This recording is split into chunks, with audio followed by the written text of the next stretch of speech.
ए बिन दे गिली का करता रो हमर बड़की दी आ गइल हमर बड़की दी आ गइल हमर बड़की दी आ गइल। ए मम्मी का करता रो हमर बड़की दी आ गइल। हां ए बाबू हमर बाबूनी आ गइल खटिया उटिया तनी बिछावलो आ भाभी लोग के कह तनी पानी उनी लेके आवेलो तनी गोड़ ओड़ा के हमरा बेटी के धो देवलो पहला बेर हमर बेटी आइल बिया। अरे ए भाभी हमर बड़की दी आ गइल गोड़ धो दो हल्लो।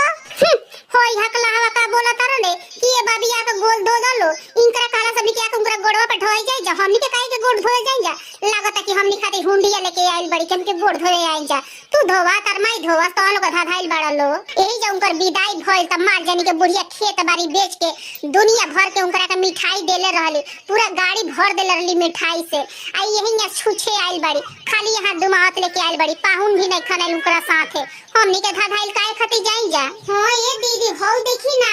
जौन मीना बम्मी सड़िया पहिन के गोइनी विदाई भनी तौले सड़िया पहिन के आइल बानी आ हौ देखी ये दीदी चूड़वा जौन पहिन के गोइनी तौले चूड़वा पहिन के आइल बानी अरे हो चप्पलवा उहे पहिन के आइल बानी जौन विदैया भइल तवने अरे कैसन बड़ा से एक दादा हो जाके आए छोटकी हो जाके का कहता है सीधे कहू ना बिहारिया सन के कुछ बुझाला नाही निचट गंवार के हवा सा देखे ही जैसे कितना लात पात के दियाइल हम त बुढ़िया के माना करते रह गई कि एगो बेटी बाड़ी तब मार जानी के नु पूर्व दिशा में बियाह मत करी वो बिहार में तब बुढ़िया धाधाई रहली बाप रे बिहार में कर देली आ पहिले ही से ननदो सेटिंग बेटिंग कर ले रहली ओही से बियाह भइल बिहार में आ वो पूर्व दिशा में देख ले कुछौ नहीं खसा देले ओकनी के ओही न हाथ दुमावत आइल बड़ी अब नुकरा बुझात होई। हां ये दीदी बतिया करवा ठीके कहता दी उहा सब कैसन बानी कि यही या खाली विदाई कर देले बानी मर मिठाई त देले ही नहीं खी देहियो पके कपाड़वा कोनो ढंग से नहीं खिलो देले आ यही या पहला बार विदाई कर देले बानी लो यही जाम कहते रह गनी मम्मी से कि ये मम्मी हमरे एगो चाचा के बेटा बड़ा उनकरा से बियाह करा दी अपना बेटी के तब बुढ़िया हमनी के ना करौली। अरे ये छोटकी तोरा मालूम नहीं के घरवा के लोगवा बसाला घरवा के लोगवा के नु बतिया खराब लागेला हमनी के केतनो ज्ञान के बात बताइए नु त बुढ़िया के नीमन ना लागे ना नदी के नीमन लागे ओही से नु अपना मन से खोजले बड़ी त हाथ दुमावत आइल बड़ी साथ में भातारो नहीं खानाई। अरे ए भाभी तहन लोग के अपने में का बतियावत तारू लो हो अरे जौन तहन लोग के बतियावत तारू लो तहन सब हम सुनत आनी हो हमरा घर के लोग वैसा नहीं खे जैसन तहन लोग सोचत तारू लो हमरा घर के लोग बहुत दिलदार ह हमार आदमी या चाहे हमार ससुर चाहे हमार देवर ए बेरा सब केहू बाहर बावे अक्सरुआ रहल आदमी ओही से हमार सास यही में बैठा देनिया हमार माई इतना रोवत रहलस ओही से हमरा आवे के पड़ल हवे। बाप रे बापी कहिया से इतना होशियार हो गई रे कि इतना पकठोसले बतियावत तारी अब से अपने इतना सास ससुर के छापतारी ओही से 6 महीना रसली है बसली है नहीं 6 महीना के पहले ही भागी आइली यही जे लोग के विदाई होखेला त बाप रे बाप 2 साल 3 साल बाद आवेला एगो गोदी में लइका लेके आवेला आ यही में आइल बड़ी खखनाइला इतना बाप रे बाप जुबान लड़ावत तारी। अरे ये भाभी का इतना तो लोग ठुसुरा तारू लो जन तो लोग कह तारू लो सब हमरा कानवा में सुनातावे हमार सास ससुर नु बहुते साड़ी सलूका भेजले बावे लेकिन हमरा आ गइला के बाद बाहर से सब कुछ आइल ह नथिया झुमका टीका सब केहू भेजले बा हमरा खातिर लेकिन का करी हम चलिए नहीं जा सब केहू भेज देले बा घरे हमार सास फोन कइले रहनिया त हम केंगा जाई पहिरे अबे जैसे जाम त पहिने मोइजा।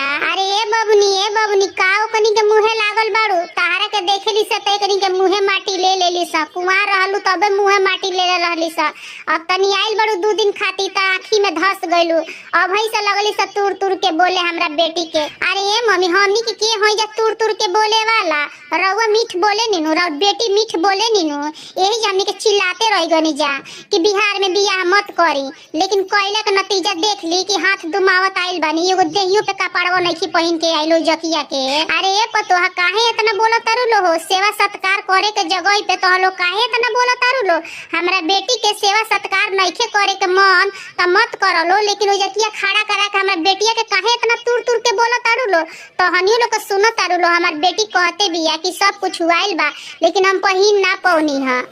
केंगा आइल बारे हमनी के केंगा मान ली जा कि सब कुछ यहाँ खातिर आइल बारे आई रही त यहाँ का पहिन के नहीं रहती बिहार के जन होखेला सन अपना पतो ऐसन के नु कदर भाव ना करेला स ओइ से हाथ धुमावत यहाँ के आइल बानी। अरे ए भाभी ऐसन कोनो बात नहीं थे कि बिहार के लोग नु अपना पतो ऐसन के नु कदर भाव ना करेला तू सुनई के चाहता रू तो सुन। ए जी हमारो ससुर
का गहा गहा करे